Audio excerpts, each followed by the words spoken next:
Votre Bible décrit un prophète anonyme qui préparera le chemin pour la seconde venue de Jésus-Christ. Cet homme est sur la scène aujourd'hui. Apprenez comment prouver l'identité de ce prophète, maintenant sur la clé de David, avec Gérald Fleury. Bonjour à tous. L'apôtre Jean a parlé d'un prophète qu'il a simplement appelé le prophète, et nous avons publié une brochure dont je suis l'auteur qui porte le même titre. Cela s'intitule « Qui est le prophète ?» Elle a été très populaire et nous en sommes reconnaissants. Alors nous sommes ravis de continuer à expédier cette brochure à ceux qui en font la demande, ainsi que d'autres brochures similaires. Alors ce prophète, cet homme dont il est question, délivrera le dernier message avant le retour de Jésus-Christ. C'est ce que dit votre Bible. Il y a aussi quelque chose qui ajoute une dimension supplémentaire à cela, car nous avons le nouveau trône de David. Ce trône est sur cette terre et c'est le prophète qui le possède. Nous avons le trône qui sera présenté à Jésus-Christ lui-même. Cela rend les choses encore plus passionnantes. Et si vous faites partie des prémices, ceux qui sont appelés et qui font l'œuvre de Dieu avant la seconde venue, vous partagerez ce trône avec Jésus-Christ. Et lorsque vous lisez et étudiez cela, vous avez l'impression que c'est un rêve. C'est comme faire un rêve. Pourtant, ce n'est pas un rêve, c'est la réalité. Et nous avons aussi un livre intitulé « Le nouveau trône de David » qui vous expliquera tout cela. Ce rêve pourrait devenir le vôtre. Cela dépend simplement si nous sommes enseignables et comme un petit enfant, comme le dit Matthieu 11, verset 25. Si vous avez ce genre d'humilité, Dieu pourrait bien vouloir vous placer dans la catégorie des prémices. Nous devons donc avoir un sentiment d'urgence, car le temps presse. Le temps est compté. Et même Satan, le diable, le sait. C'est ce que nous dit Apocalypse 12, verset 12. Nous devrions en être conscients.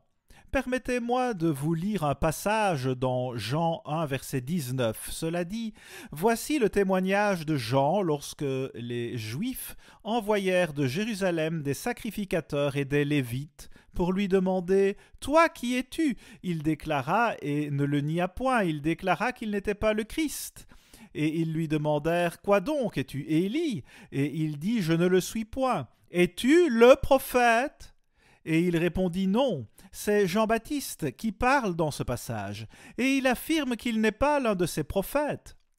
Bien entendu, il a préparé le chemin pour la première venue de Jésus-Christ, mais ici, dans le contexte de la seconde venue de Jésus-Christ et d'Élie, il est également question du prophète.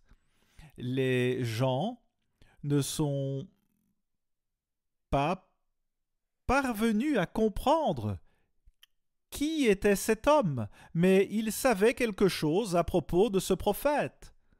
Ils ont même demandé si Jean était le prophète. Ces Juifs savaient que ce prophète existait et qu'il serait le dernier à entrer en scène juste avant que le Messie ne revienne sur terre avec force. Lorsque les Juifs l'ont vu la première fois, ils ne comprenaient pas que le Christ devait venir sur terre 2 fois. Ils attendaient la venue du Messie avec force, mais il est apparu sur le dos d'une mule et ce n'était pas ce qu'ils recherchaient parce qu'ils voulaient être libérés des Romains. Ils voulaient être libres. Dans Malachie 4, versets 5 et 6, il est question d'un Élie moderne qui doit venir juste avant la grande tribulation et le jour du Seigneur, qui dureront en tout 3 ans et demi. Donc, par les questions que les Juifs ont posées sur ce prophète, nous voyons que ce n'est pas Élie, mais qu'il s'agit de quelqu'un d'autre qui est mentionné après l'œuvre d'Élie, et c'est exactement l'ordre chronologique de ce temps de la fin. Voici ce que nous lisons dans Jean 1, verset 25. Ils lui firent encore cette question. « Pourquoi donc baptises-tu si tu n'es pas le Christ, ni Élie, ni le prophète? Alors que faites-vous ici à baptiser des gens si vous n'êtes pas l'une de ces personnes ?» Eh bien, ils ne savaient pas grand-chose de Jean-Baptiste, mais ils connaissaient ce prophète, parce qu'il sera là pour présenter Jésus-Christ à la terre lors de sa seconde venue. Ce prophète est donc une personne spécifique, et tout cela m'a été révélé tout d'abord en 2001, cela fait plus de 2 décennies. Il y a plusieurs prophéties dans l'Ancien Testament et dans le Nouveau Testament qui parlent de ce prophète. Qui est-il? Qui est cet homme? Il est mentionné à plusieurs reprises. Dans ce cas, lorsqu'il y a de telles questions, nous devrions suivre l'exemple de ceux de Bérée qui, selon Paul, étaient plus nobles parce qu'ils étaient plus diligents à prouver la vérité de Dieu. Ils voulaient savoir ce qui était vrai et ce qui ne l'était pas. Ils voulaient être en mesure de prouver ou réfuter ce qu'on disait. Vous et moi avons donc certainement besoin d'imiter cette attitude et d'avoir l'esprit ouvert. Selon le lexique de Thayer, les Juifs croyaient que le prophète devait apparaître juste avant le Messie, ou loin, juste avant le Messie. Ce prophète est donc le dernier dans le temps de la fin et dans la Bible avant la venue de Jésus-Christ. Cela poursuit. Selon ces commentaires, les Juifs pensaient qu'un autre prophète devait venir juste avant la venue de Dieu. Le commentaire de l'ange poursuit ainsi. On entend ici le prophète déjà mentionné qui doit achever l'œuvre précédente d'Élie. Donc le prophète continue et termine l'œuvre d'Élie. Et nous savons que c'est ce qui se passe en raison des 2 œuvres que nous voyons dans ce temps de la fin, celle d'Élie et celle du prophète. Après l'œuvre d'Élie, dans l'ère philadelphienne, vient l'ère laodicéenne, lorsque les gens sont devenus tièdes. Donc, l'œuvre précédente s'est effondrée et l'on devait faire quelque chose à ce sujet. Donc, Dieu a suscité ce prophète et il a délivré ce message final sur le retour de Jésus-Christ sur terre. Les Juifs s'attendaient et s'attendent toujours à ce que ce prophète vienne avant le Christ, et ils le croient encore aujourd'hui, et c'est effectivement ce que dit la Bible. Cela se produira avant l'arrivée du Messie. Cela se produira en effet. En fait, c'est ce qui s'est déjà passé. Herbert W. Armstrong est mort en 1986. Il était cet Élie du temps de la fin, et vous pouvez le prouver. Il a restauré toutes choses spirituellement. Donc nous devons savoir quelque chose sur cet homme qui était si puissant et qui a fait une si grande œuvre pour Dieu. Il a restauré toutes choses. Il a donc accompli une grande œuvre, mais lorsqu'il est mort, sa propre Église est devenue tiède et 95% d'entre eux ont renié leur croyance. Vous comprenez donc pourquoi Dieu a décidé de ressusciter cette œuvre et accomplir Matthieu 17, versets 10 et 11, où Dieu dit qu'il rétablira toutes choses, toutes choses. Voici ce que dit Jean 1, versets 22 et 23. Ils lui dirent alors « Qui es-tu » afin que nous donnions une réponse à ceux qui nous ont envoyés. « Que dis-tu de toi-même » Moi, dit-il, je suis la voix de celui qui crie dans le désert. La voix. À l'époque, c'était lui, Jean-Baptiste, qui préparait le chemin pour la première venue du Messie. Lorsque l'œuvre de Dieu est détruite, que devez-vous faire? Eh bien, Dieu vous le dit très clairement dans Apocalypse 10, verset 11. Remarquons ce passage. Apocalypse 10, verset 11. Puis on me dit, il faut que tu prophétises de nouveau. Alors, pourquoi prophétiser de nouveau? Parce que l'œuvre d'Élie, c'est-à-dire l'œuvre de Herbert W. Armstrong, a été rejetée et 95% du peuple de Dieu s'en sont détournés. Alors Dieu dit au prophète qu'il doit prophétiser de nouveau. Tu dois le faire de nouveau. L'œuvre de Dieu doit toujours être opérationnelle et ne jamais disparaître. Et c'est ce qui s'est passé. On a dû prophétiser de nouveau. Au verset 11 d'Apocalypse 10, nous lisons « Puis on me dit, il faut que tu prophétises de nouveau sur beaucoup de peuples, de nations, de langues et de rois. » Cela signifie qu'il faut prophétiser encore une fois après la disparition de l'Élie du temps de la fin. Ce dernier n'est plus sur la scène. Alors le prophète entre en scène pour délivrer le dernier message. Et c'est la dernière occasion pour Israël de se tourner réellement vers Dieu. Ce sera la dernière chance. Et 3 nations d'Israël sont sur le point de vivre de très sérieux problèmes si elles ne tiennent pas compte de l'avertissement de Dieu. Et vous pouvez lire cela dans notre livre « Les Anglo-Saxons selon la prophétie ». Ce livre est disponible depuis des années et il vous expliquera tout cela. Dieu dit que nous devons prêcher et enseigner un message à de nombreux peuples, nations, langues et rois. Et avec tant de gens qui ont abandonné, il ne reste plus qu'un petit troupeau pour accomplir l'œuvre de Dieu, et ces 5% qui restent soutiennent le prophète. C'est ainsi qu'ils transmettent le message et accomplissent l'œuvre de Dieu.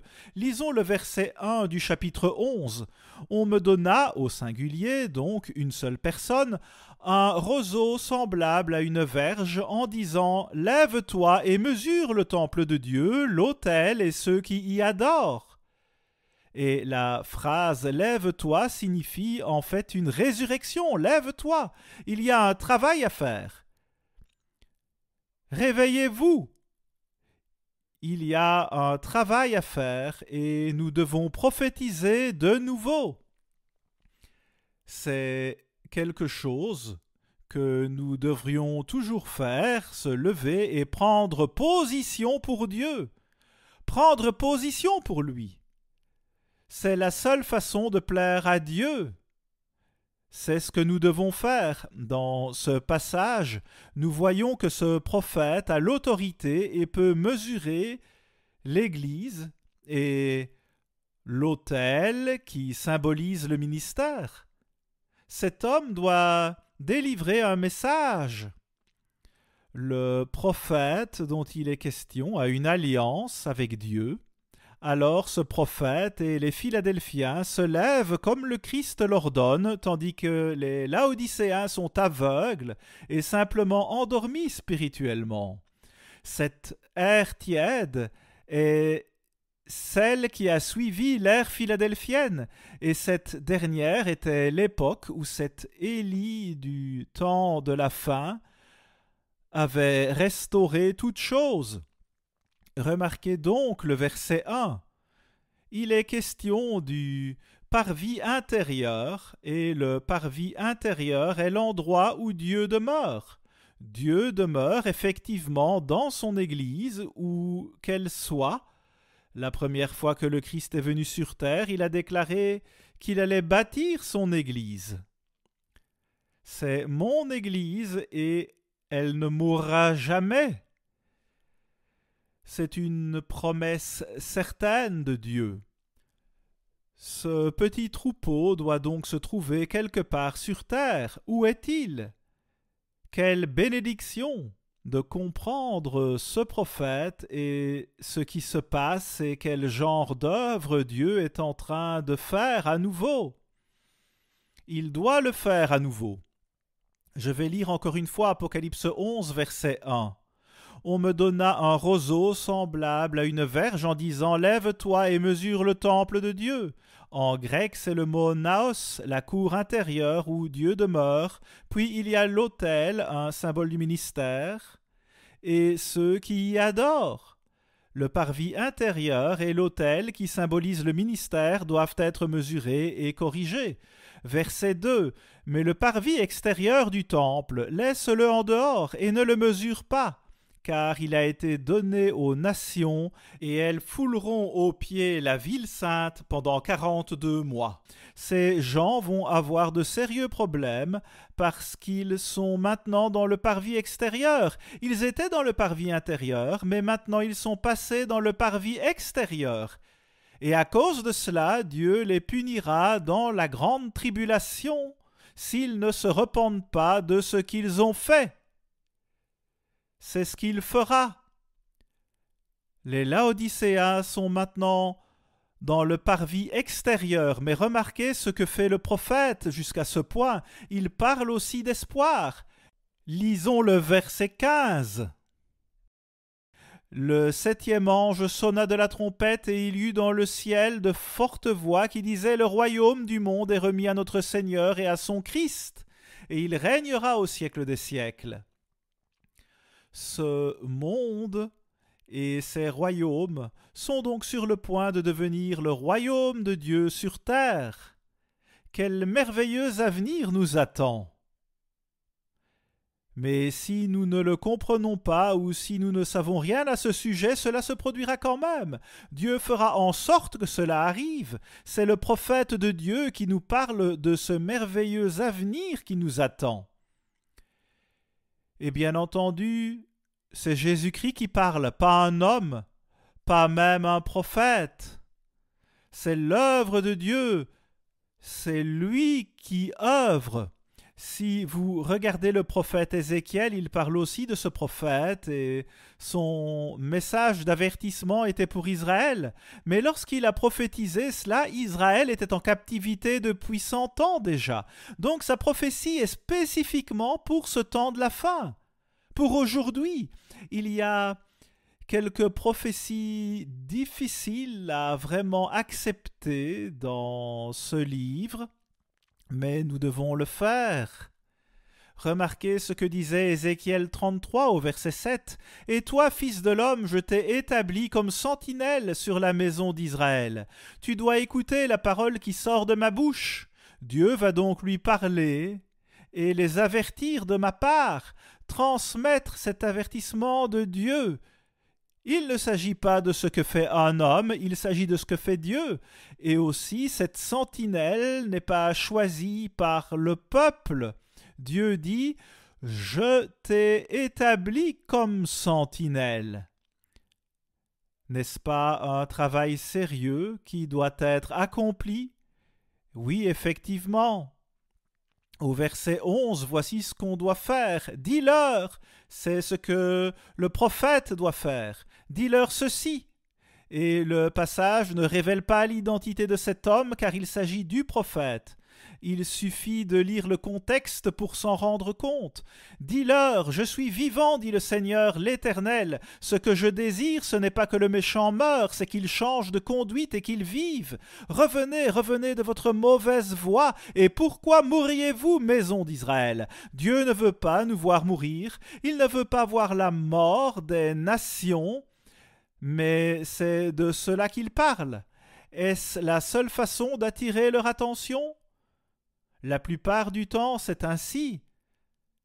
C'est la nature humaine. Encore une fois, il s'agit du rôle d'une sentinelle. Mais il y a plus que cela. Le Dieu omnipotent dit « Écoutez, vous devez revenir à ce que vous avez abandonné. » Il parle surtout aux Laodicéens, mais c'est également un avertissement au monde. Au verset 30, il est question d'un message de Dieu, et au verset 31, cela poursuit en disant que la majorité du peuple de Dieu refusera d'obéir à ce message. Puis remarquez le verset 33.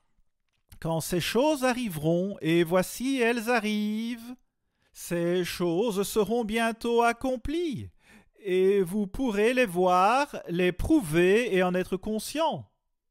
Quand ces choses arriveront, ils sauront qu'il y avait un prophète au milieu d'eux. Ils ne sauront pas qu'il y a un prophète sur la scène jusqu'à ce que ces choses se soient accomplies, à moins qu'ils ne se repentent. Et il n'y a aucune indication ici qu'ils se repentent, mais cela pourrait bien se produire, si seulement les gens tenaient compte de cet avertissement. Mais c'est improbable.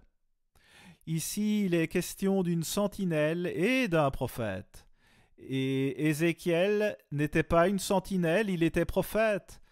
Mais ici, il y a à la fois une sentinelle et un prophète. Il y a donc une œuvre puissante dont s'occupe le prophète de Dieu. Remarquez maintenant Sophonie 1, verset 14.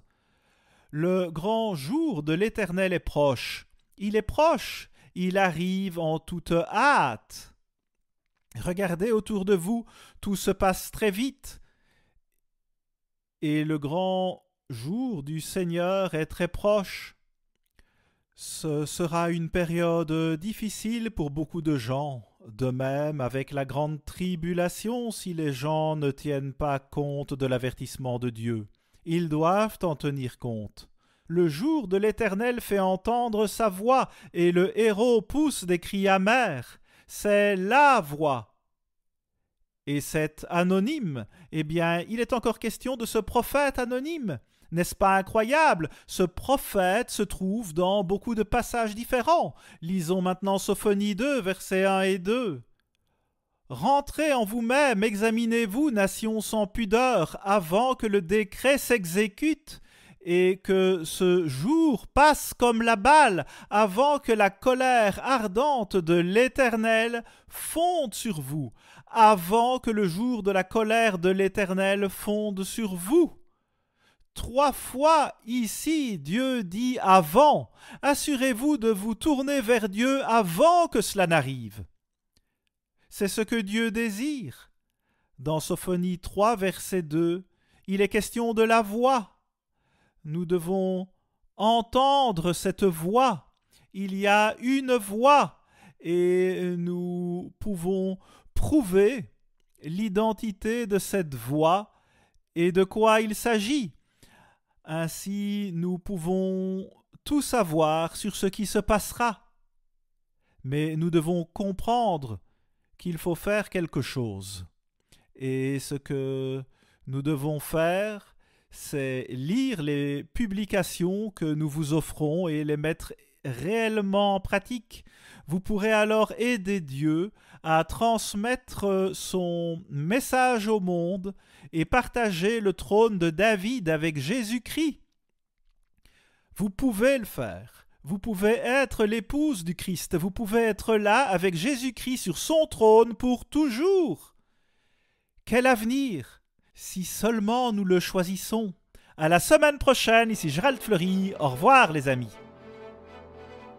Toute notre littérature est disponible gratuitement et sans engagement de votre part. Demandez dès maintenant qui est le prophète, le nouveau trône de David, et prophétisez de nouveau.